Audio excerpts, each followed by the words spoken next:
Everyone keeps telling you that renting is throwing your money away and buying is the smart adult thing to do. That advice has ruined more people financially than almost any other piece of money advice out there. Here is the truth. Nobody puts on a poster. Buying the wrong home at the wrong time can wreck you far worse than renting ever could. And renting the right way at the right time can actually make you richer than someone who rushed into owning.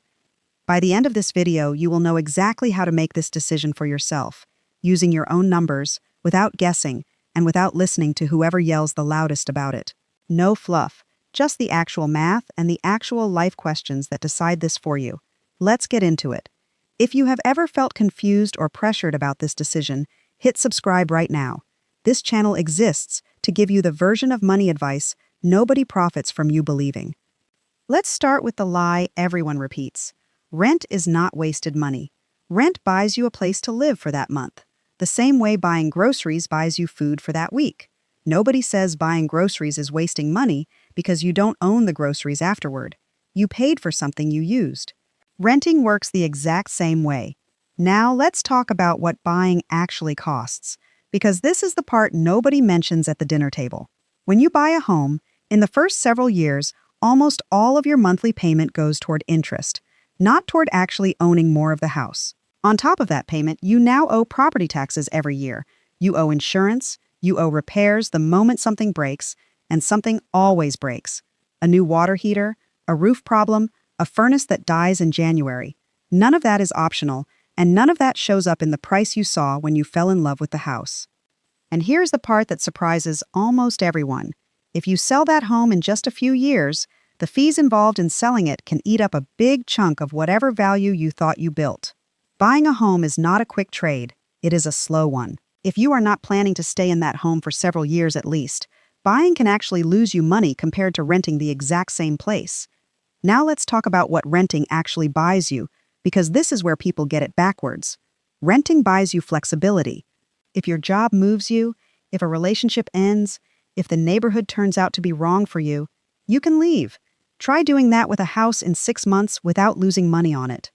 Renting also buys you freedom from repair bills. Something breaks, you call the landlord, not a contractor. And here is the part that never gets said enough. The money you would have spent on a down payment, on closing costs, on repairs, can instead be invested, quietly, boringly, the same way we've talked about before. Over time, that invested money can grow into something that outperforms the home you didn't buy.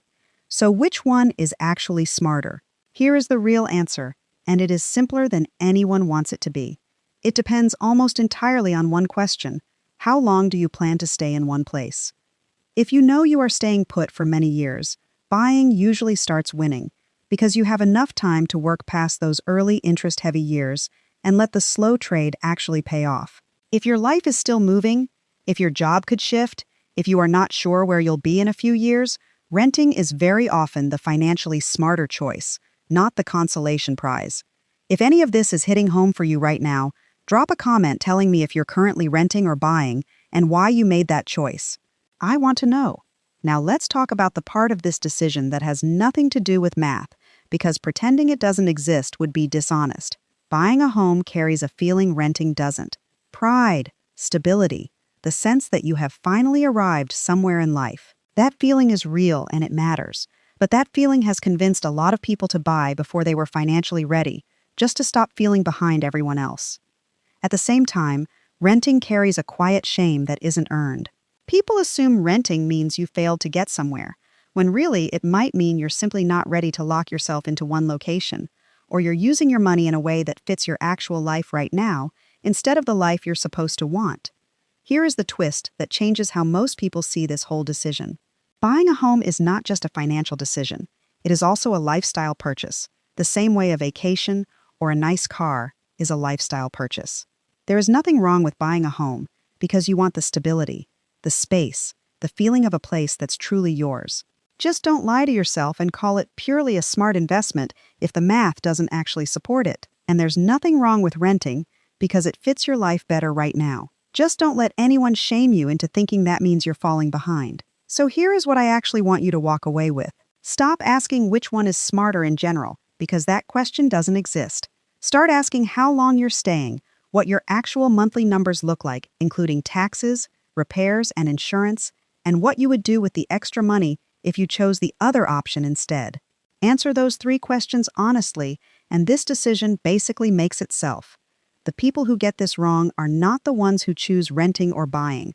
They're the ones who choose based on pressure instead of their own numbers and their own life. Don't be one of them. If this gave you clarity, subscribe so you don't miss the next one. And tell me in the comments which one you're leaning toward now, renting or buying. I read every single one,